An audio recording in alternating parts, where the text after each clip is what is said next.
Assalamualaikum warahmatullahi wabarakatuh.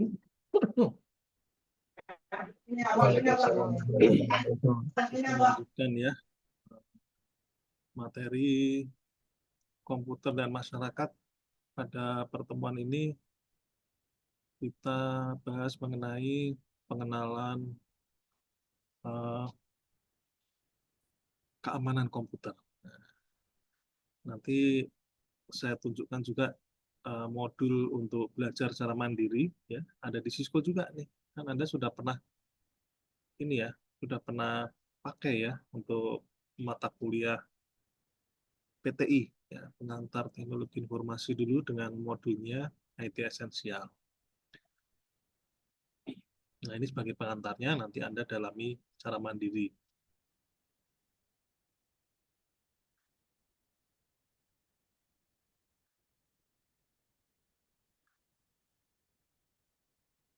Nah, kemarin kita belajar mengenai pengenalan AI dan gen AI ya.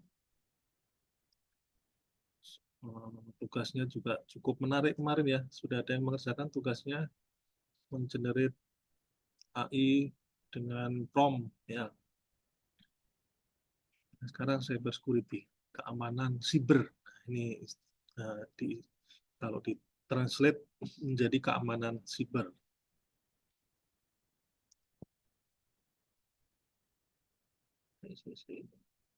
Audio. Oh ya. Nah, definisinya ini ya. Keamanan siber adalah upaya berkelanjutan melindungi individu, organisasi, dan pemerintah dari serangan digital dengan melindungi sistem dan data jaringan dari penggunaan atau bahaya yang tidak sah. Jadi kata kuncinya adalah sustainable, berkelanjutan. Kemudian proteksi, ya, melindungi individu, organisasi maupun pemerintah. Karena sasarannya nggak cuma individu, tapi juga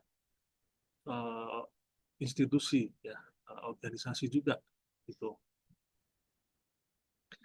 Bahkan pemerintah ya, dari serangan digital. Serangan sekarang itu sudah mulai banyak terkait dengan hal-hal yang bersifat digital ya, karena banyak hal kita sudah melakukan suatu transformasi digital, sehingga mau nggak mau datanya yang dari data analog di shifting ya, dipindahkan ke atau bergeser ke menjadi format digital.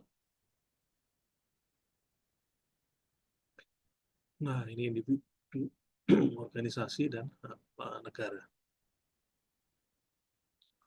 Komponen utama dari cyber security itu adalah CIA. Nah, ini CIA ini bukan Central Intelligence Agency, bukan ya, bukan seperti yang di film-film. Tapi ini adalah singkatan dari confidentiality. Ya, C-nya confidentiality atau kerahasiaan, ya. Yang kedua adalah integrity atau integritas. Dan yang terakhir adalah availability, ketersediaan. Nah, sehingga diilustrasikan ini menjadi seperti segitiga ini ya, CIA triangle, segitiga CIA, confidentiality, availability, integrity. Kerahasiaan itu artinya pelindungan informasi hanya pihak yang berwenang yang dapat mengakses. Jadi kalau Anda punya email, hanya Anda yang boleh membaca gitu ya. Anda punya surat, hanya Anda yang boleh membaca suratnya. Itu kerahasiaan, confidentiality. Sementara integrity itu memastikan ya bahwa data tetap utuh, konsisten, dan tidak diubah oleh pihak yang tidak sah. Ya, kata kuncinya utuh dan tidak diubah oleh pihak yang tidak sah.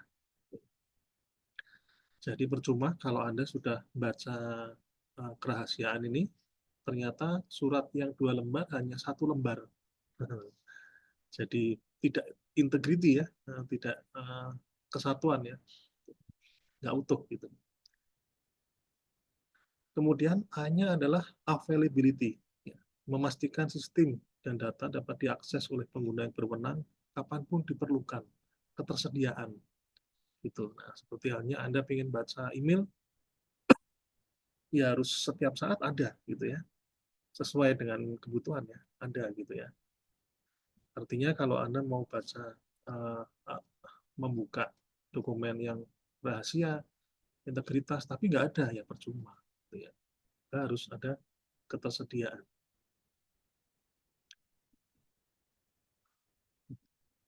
Nah, ini contohnya. Nah, ini pembahasan lebih detailnya ya. Mengamankan data agar tetap rahasia hanya dapat diakses oleh pihak yang berwenang.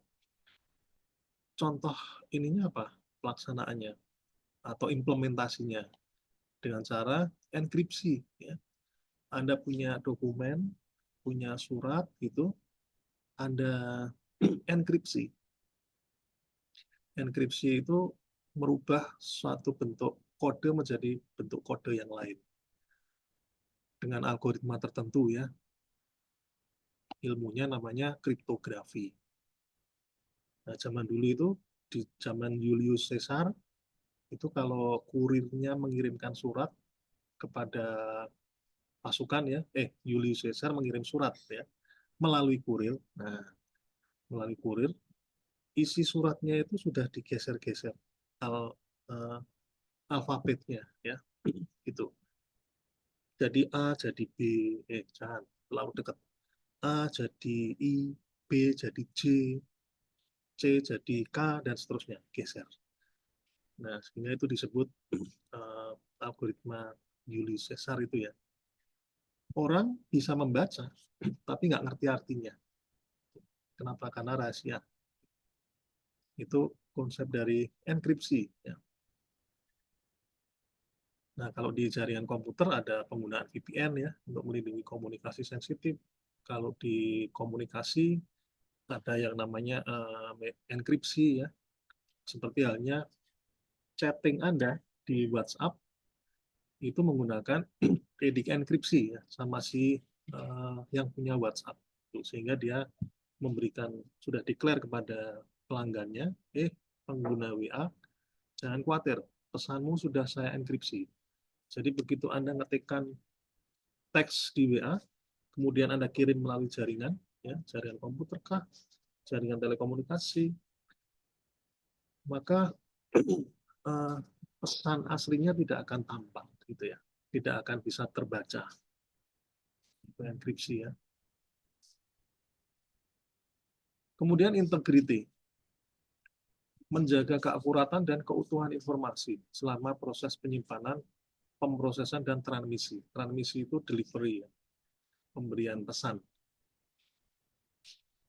Contohnya adalah hashing dan digital signature untuk mendeteksi perubahan yang tidak sah. Nah, ini contohnya. Kalau tadi dari surat, ya, suratnya itu tulisannya dikodekan dengan bentuk lain. Nah, kalau di ini dikasih penanda, gitu ya, hashing atau digital signature. Ini sehingga kalau ada perubahan di dalam surat itu ketahuan. Gitu ya. Nah, implementasinya biasanya ada yang namanya checksum ya. Di checksum ini merupakan urutan biner-biner gitu ya, yang menunjukkan suatu keaslian dokumen. Kalau misalnya ada perubahan ya dia checksumnya ini akan berubah. Atau audit trail. Nah, ini biasanya sekali-sekali Anda coba praktek menggunakan digital signature pakai misalnya Eversign ya atau Sodo. Sekarang sudah berganti nama menjadi Sodo. Silakan iseng-iseng pakai Eversign. Anda bikin surat, kemudian Anda kirim ke 5 orang teman Anda, suruh mentandatangani secara digital. Nanti muncul audit trailnya, kapan yang si A tanda tangan kapan, si B sudah melihat suratnya dan menandatanganinya kapan dan seterusnya. Nah itu ya. Kemudian availability, ketersediaan, memastikan bahwa sistem aplikasi dan data ini dapat diakses oleh pengguna yang sah ya, tanpa gangguan. Contohnya adalah backup ya, backup untuk menjaga ketersediaan, penggunaan sistem redundan ya. Backup itu misal Anda punya data di server, suatu saat servernya terbakar, gedungnya kebakaran. Nah, Anda nggak perlu khawatir karena sudah di backup ini datanya ini di server yang lain gitu ya. Seperti itu. Nah, ini uh, untuk implementasinya bisa menggunakan failover dan disaster recovery plan.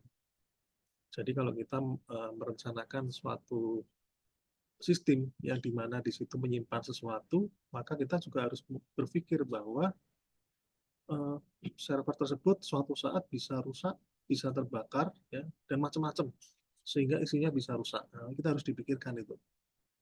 Entah pick-up-nya setiap hari kah, ya, setiap sore, setiap malam, dan sebagainya. Artinya aspek ini harus diperhatikan. Ya, ini summary-nya ya. Konfidensi menjaga data tetap rahasia, integrity data tidak diubah secara tidak sah, availability menjamin accessibility data bila diperlukan. Nah, kalau kita ingin sistem kita sebagai sistem yang kuat ya, ya maka tiga aspek ini harus diterapkan bersama. Ya.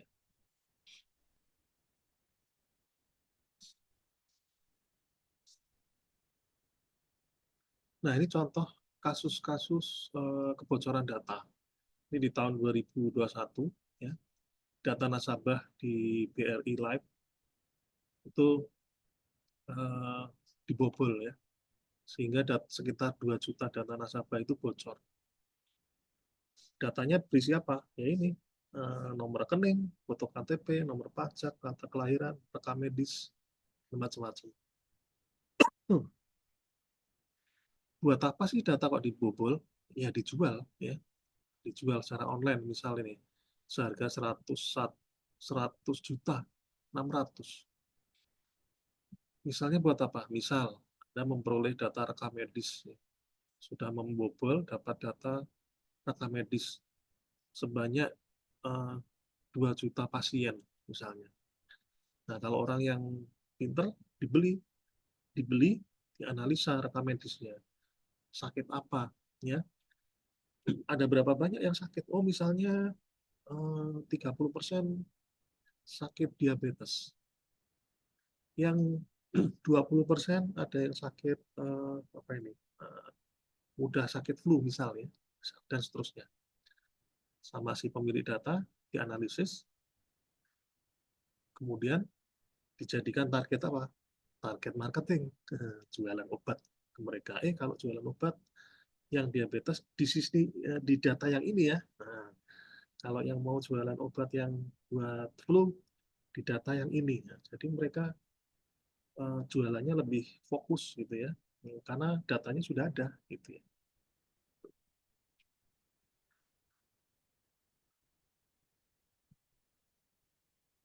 Kemudian portal berita ini milik Tempo Media. Ini dulu juga pernah jadi korban serangan ya. Tahun 2020 peretas mengambil alih server DNS Tempo sehingga portal tersebut tidak bisa diakses untuk sementara. Atau misalnya ada website ketika kita buka isinya link judi online. Nah, Anda buka di suatu website gitu ya, tahu-tahu yang terbuka adalah iklan judul misalnya gitu. Seperti itulah kira-kira.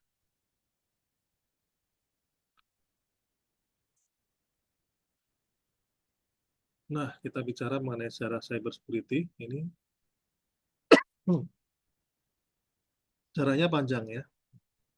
Awal keamanan komputer ya, awalnya mulai dari adanya komputer ya. Awal itu mainframe. Komputer di tahun 50-an itu ada menggunakan mainframe. Digunakan secara terbatas ya. Fokus pada keamanan lebih kepada keamanan fisik. Karena mahal. Komputer zaman dulu itu mahal. Sehingga yang diamankan bukan isinya, tapi fisiknya. Gitu ya. Dikasih kerangkeng, ditutup rantai, dan sebagainya. Dikunci, dan sebagainya. Seperti itu. Ya, zaman dulu saya masih ingat tahun 90-an itu ada komputer yang bisa yang ada tutupnya gitu ya. Kebayang ya, Anda punya CPU yang depannya buat apa tuh nyalain, ada start button sama reset. Nah itu ada tutupnya, ada gemboknya di sebelah sisi ininya, sisi sampingnya gitu. Itu zaman dulu. Tapi sekarang saya kira udah nggak ada ya PC yang digembok seperti itu. Ya paling laptop dikasih kunci itu masih ada karena memang sifatnya mobile dan orang kerja dari mana saja gitu ya. Itu wajar lah saya kira. Tapi kalau PC di rantai itu masih sekarang udah jarang. Kemudian tahun 60-an MIT memperkenalkan password pertama kali ya. Mungkin dirasa waktu itu sudah mulai perlu ya adanya password ya. Tahun 70-an sampai 80-an muncullah yang namanya jaringan komputer, internet ya.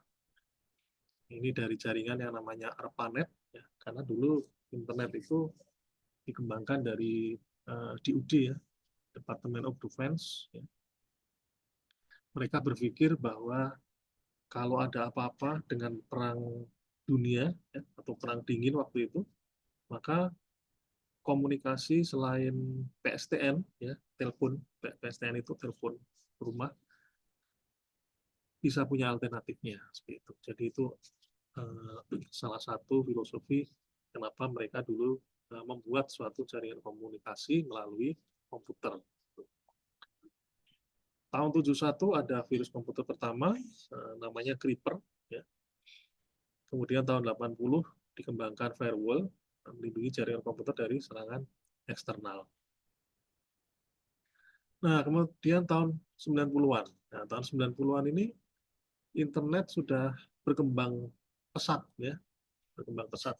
Ya, meskipun di Indonesia pesatnya itu sekitar tahun 97-an ya. Gitu ya. Saya masih ingat dulu tahun 97 itu belajar internet itu kursus. Nah, bayangin, hanya untuk belajar mengakses internet harus kursus ya, kursusnya nggak lama, 2 jam lah, 1 jam 2 jam gitu. Tapi sekarang kan enggak ya, anak kecil aja dikasih PC, kasih browser, nah, dia udah kemana-mana gitu. Nah, balik di sini tahun 90-an internet mulai berkembang pesat, sehingga terjadilah yang namanya internet bubble atau ledakan internet gitu ya. Penggunanya banyak. Yang bisnis pun yang memanfaatkan internet juga banyak. Skill-skill yang terkait dengan internet atau jaringan komputer mulai tumbuh ya. Ada yang namanya master web. Zaman dulu belum ada yang namanya front end, back end dan sebagainya. Adanya master web, artinya orang yang bisa bikin web, bisa bikin programmingnya juga gitu ya. Gitu. Tahun 88 ada virus seperti Morris Worm dan virus I Love You tahun 2000, sehingga ini menyebabkan kerusakan yang cukup masif waktu itu. Nah, di Windows memunculkan patch keamanan ya. Nah, supaya aman ya, secara berkala dia mengupdate patch-patch keamanan ini supaya tidak mudah terkena virus.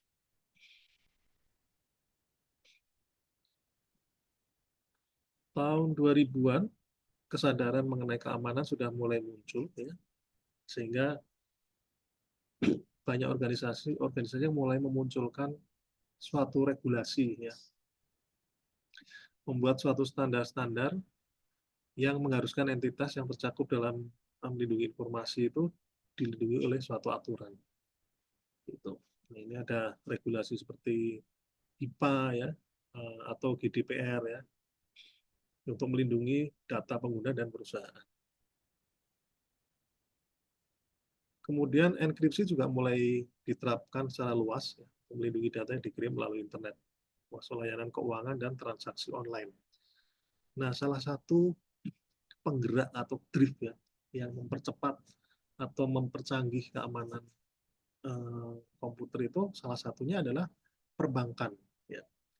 Perbankan itu berperan cukup besar ya untuk mempercepat ini.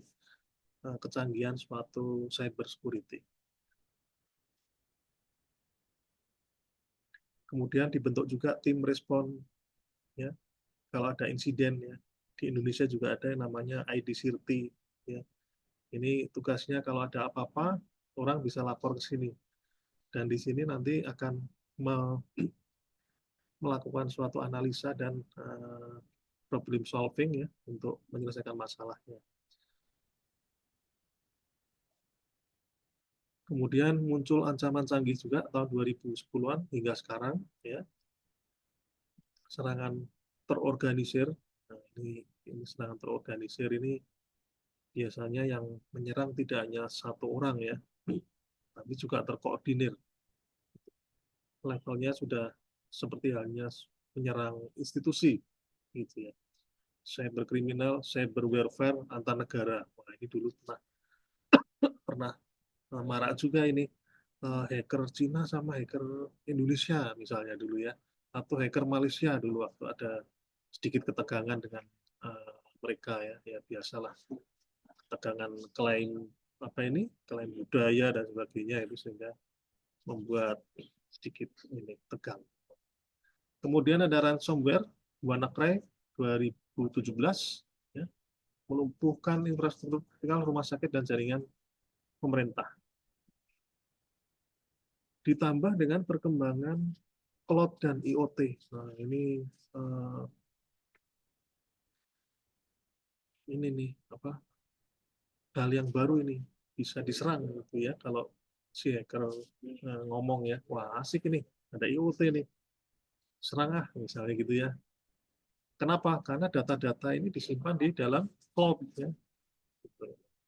Sehingga ini perlu perlu cyber security yang ini juga yang concern juga di sini.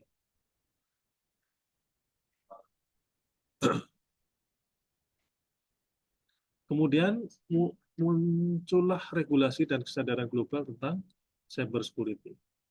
Dunia mulai menyadari, ya, pentingnya cyber security sebagai bagian dari keamanan nasional dan ekonomi global. Sehingga lembaga-lembaga itu banyak dimunculkan untuk ngurusi masalah cyber security. Kominfo mereka punya apa ini lembaga tersendiri untuk ngurusi cyber security. Ada badan sandi negara dan sebagainya, seperti itu.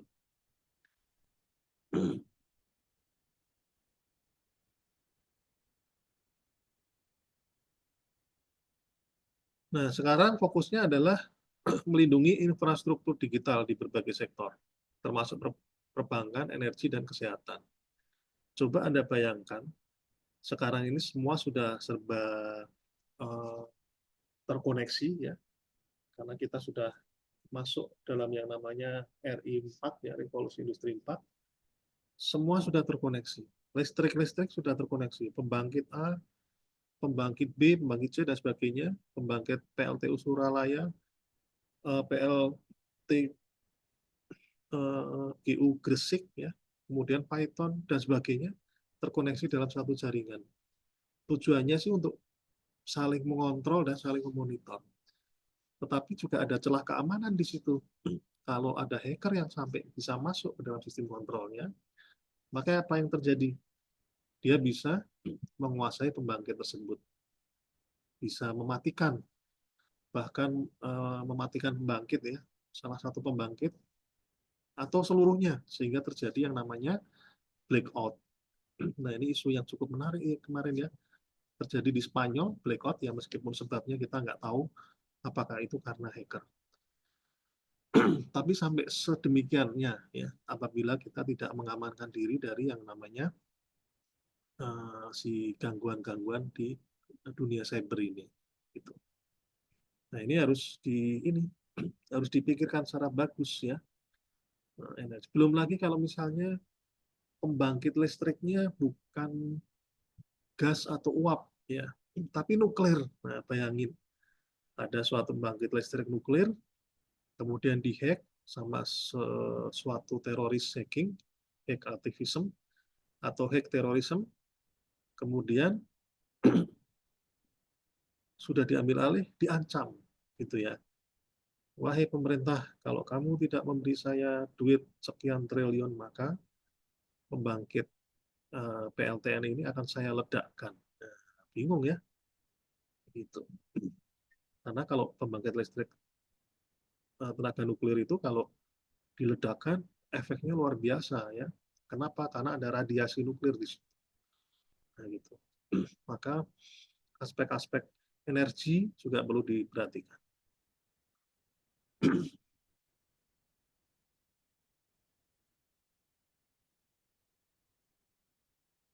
Ya, ancaman cyber ini terus berkembang seiring dengan perkembangan teknologi digital. Macamnya banyak sekali ya.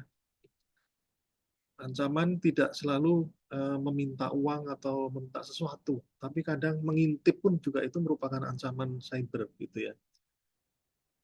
Dulu ada uh, browser ya, search engine, tapi di balik search engine itu adalah algoritma-algoritma hacking. Itu kalau kita ketikkan uh, merek ya, merek kamera, misalnya Polytron atau Hiktif ya, dan sebagainya, maka itu muncul di search engine tadi uh, apa lingkungan yang disorot oleh si CCTV tersebut. Apa nggak ngeri ya kan? Jadi semua orang bisa mengakses itu. Gitu.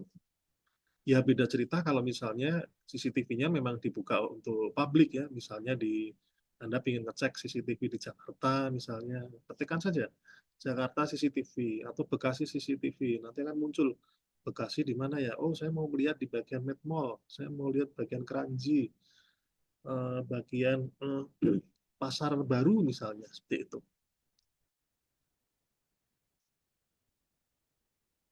Nah, kemudian gangguan cyber security yang lain adalah malware, perangkat lunak yang berbahaya, yang dirancang untuk merusak, mengganggu, atau mencuri data dari sistem komputer. Jadi ini berupa software ya, aktivitasnya berupa software.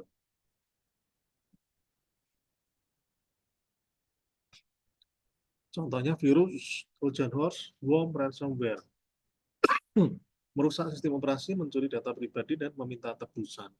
Atau bahkan ada si ransomware ini ada yang mengenkrip file-file yang ada di dalam komputer.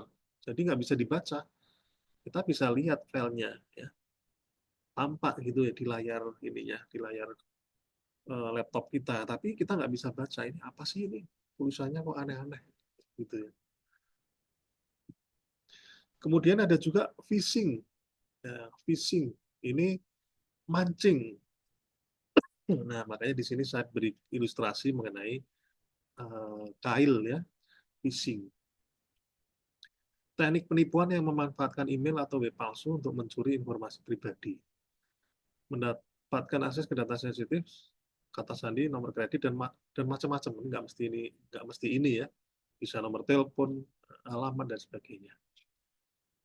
Contoh email yang mengaku dari bank atau perusahaan terkenal, phishing itu namanya. Ya mancing-mancing ya, kali aja dari 1 juta orang yang dia kirimin email phishing, ada 10%-nya aja. Berarti 100 orang ya, kan lumayan kalau 100 orang ketipu gitu ya. Termasuk Anda terima SMS berhadiah gitu ya, itu termasuk phishing. Kemudian mama minta pulsa, zaman dulu pernah ada ya, mama minta pulsa, atau misalnya ada orang telepon, Dek tolong kirimin uang sekian-sekian ini karena adikmu kecelakaan dan sebagainya. Itu adalah phishing dengan pendekatan social engineering. Kemudian ada juga yang namanya distributed DDoS ya, distributed denial of service.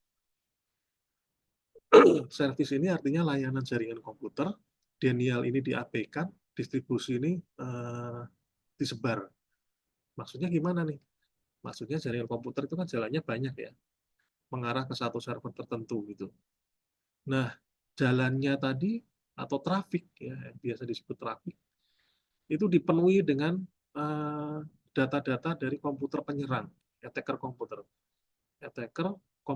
sehingga datanya menjadi penuh gitu. Maaf, bukan datanya menjadi penuh, jalannya menjadi penuh gitu ya, menuhin jalan, Sehingga orang yang berhak untuk mengakses servernya ini nggak bisa karena ini penuh di sini jalannya. Yang ini yang berhak ini yang real user ya, di sini ada tulisannya real user yang memang beneran mau mengakses server nggak bisa karena jalannya penuh gitu. Maka diabaikan sama si ini alias layanannya tidak dapat dilakukan oleh si server ya. Makanya disebut denial of service. Distributed denial of service. Nah, ini bisa down ya, server bisa down atau ya freeze ya, mati gitu. Kemudian ada jenis serangan yang lain yang namanya man in the middle. Nah, ini ada di tengah. Man in the middle itu di tengah. Alias intercept gitu. Ini ilustrasinya ada si A dan si B ngomong. Nah, di sini disadap gitu ya. Disadap di sini. Itu namanya man in the middle. Contohnya apa? Memantau komunikasi dalam jaringan WiFi publik. Jadi makanya hati-hati kalau Anda mengakses atau menggunakan WiFi publik, bisa jadi itu bukan WiFi atau akses poinnya si gedung tadi, tapi punyanya orang. Ya. Misal Anda di Unsada nih, di kampus. Di Unsada ada WiFi-nya, misalnya kalau di sini saya lihat ada AP dosen FT, AP Sasana, AP Aula, dan sebagainya. Saya bikin nih, pakai saya sendiri nih, pakai HP saya ini ya. Saya beri nama AP_Sasana baru misalnya. Sasana itu ruang audit ya. Nah, ya mungkin nggak banyak ya, hanya sekitar maksimal 10 meter dari sekitar saya gitu. Begitu dia mengakses akses poin saya, wah saya bisa tahu lalu lintas komunikasi mereka. Menggunakan apa? Menggunakan salah satunya adalah Wireshark. Sehingga kita bisa tahu ini, oh dia komunikasinya seperti apa, seperti itu. Sehingga bisa diretas. Gitu. Saya pribadi kalau mau menggunakan mobil banking, saya nggak berani pakai WiFi. Pasti pakai ini, mobil telecommunication ya, operator lah ya. Bukan bukan pakai WiFi, access point. Nah, ini contoh dari ransomware, jenis malware yang mengenkripsi data korban meminta tebusan agar data bisa diakses kembali. Korban tidak bisa mengakses data penting sehingga tebusan dibayar. Tapi ya nggak ada jaminan, masa kita mau percaya sama hacker ya. Nggak ada jaminan juga kalau kita sudah bayar terus datanya balik. Ya. Semua file dienkripsi pakai format MB. Nah, ini semua embed kayak ini. Nggak ngerti nih gimana caranya bacanya nih.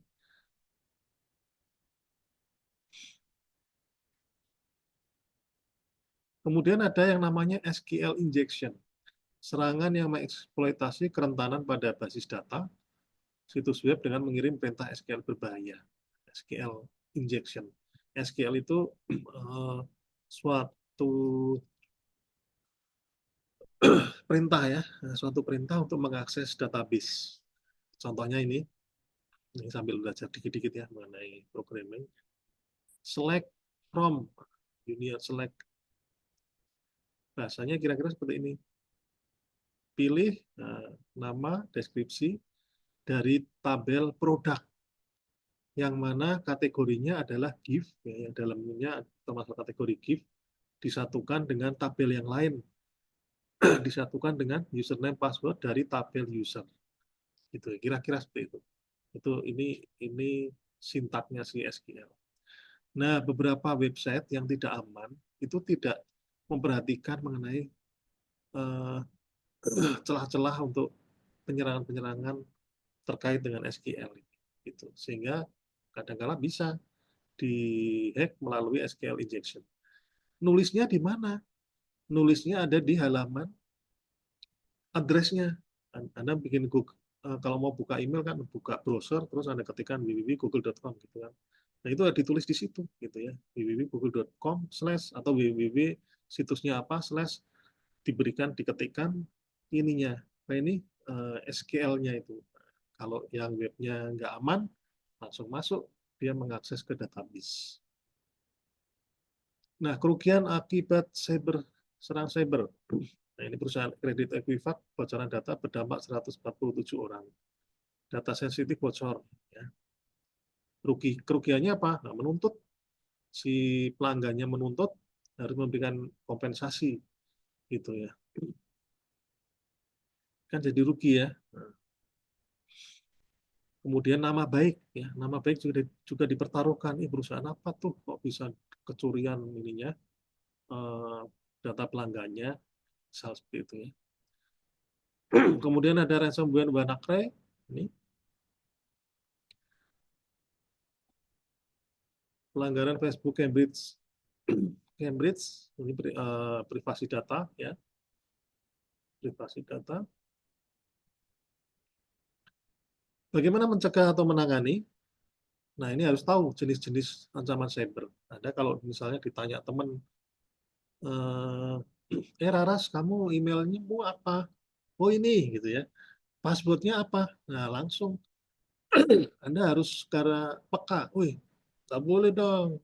Masa kamu tanya password? Gitu ya. Itu kan memang itu data yang sensitif. Begitu juga kan kalau ditanya PIN ATM sama mbak-mbak yang di teller bank. Yusuf, PIN-nya berapa? Gitu ya. Oh, nggak boleh, Pak. Nggak boleh, Mbak. Kan sudah dijelasin. Aturannya siapapun nggak boleh meminta dan sebagainya. Silakan ini dibaca ya. Nah, harus sadar, kemudian harus menggunakan firewall antivirus. Ya, ini silakan dibaca.